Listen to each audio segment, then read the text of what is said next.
country. He loves it. He was born there. He loves the country. Yeah. Mr. President, you've got a big, beautiful parade coming up on Saturday. We do. What's your biggest expectations for that? And I've got a second question in regards to Gavin Newsom. Go ahead and talk about the big, beautiful parade.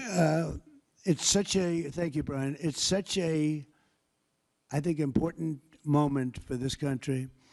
You know, 2 weeks ago, I was calling people and back and forth with leaders, including President Putin, including French president, including lots of different people.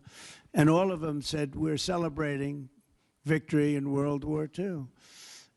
And I said, wow, isn't that amazing? We're the only one that wasn't celebrating, and we're the one that won the war. Now, Russia did help. They did lose 51 million people, in all fairness. People would say, oh, he's sticking up for Russia. No, they lost 51 million people. And, you know, can't forget that. But France was celebrating. And, as you know, Hitler made a speech at the Eiffel Tower. But when I spoke to President Macron, he said, oh, we are celebrating the great victory of World War II. And I think that's great that he was doing it.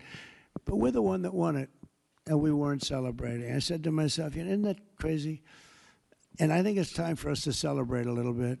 You know, we've had a lot of victories. We won 2 world wars, and then we go out and change the name of the forts where we won the wars. You go out, we win world wars from Fort Robert E. Lee, from Fort Bragg, from all the different forts. And what do? We change the name of the forts because we want to be politically correct. So a lot of them were changing back. You probably noticed Fort Bragg and others. But I think it's a time to celebrate our military. You know, we've rebuilt our military largely. Little low on ammunition. That's because it goes out very fast to other countries, one in particular. But we'll get that back very quickly. But we have a military the likes of which nobody has. Nobody comes close. We have the best equipment in the world. We make the best equipment in the world. There's no military like our military. We showed that with ISIS. I was told by the television generals it would take 4 years to win, and we did it in 3 weeks. And it was headed by General Raisin Kane, who's now the chairman of the Joint Chiefs of Staff. He's great. Just left him. No, I think it's time that we celebrate. And I sort of have to laugh at these people. Well, you know, you're going to spend a lot of money. A lot of that money is being paid for by me and people that make donations. I don't know if you know that. A lot of it won't even come out of the military. I think I can say that, Susie, right?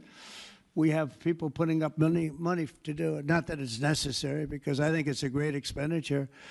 We have many tanks. We have all sorts of new ones and very old ones, old from World War I and World War II. It's really a celebration of the Army. So the Army is a year older than the country. So next year we celebrate 250 years, but we're celebrating the Army on Flag Day. And it's not my birthday. It is my birthday, but I'm not celebrating my birthday. I'm celebrating Flag Day. It happens to be the same day, so I take a little heat. But Flag Day is the appropriate date. And we're celebrating 250 years of the Army, a great service. And remember, you know, think of it. We won so much. We won World War I, World War II, so much else. And then we became politically correct.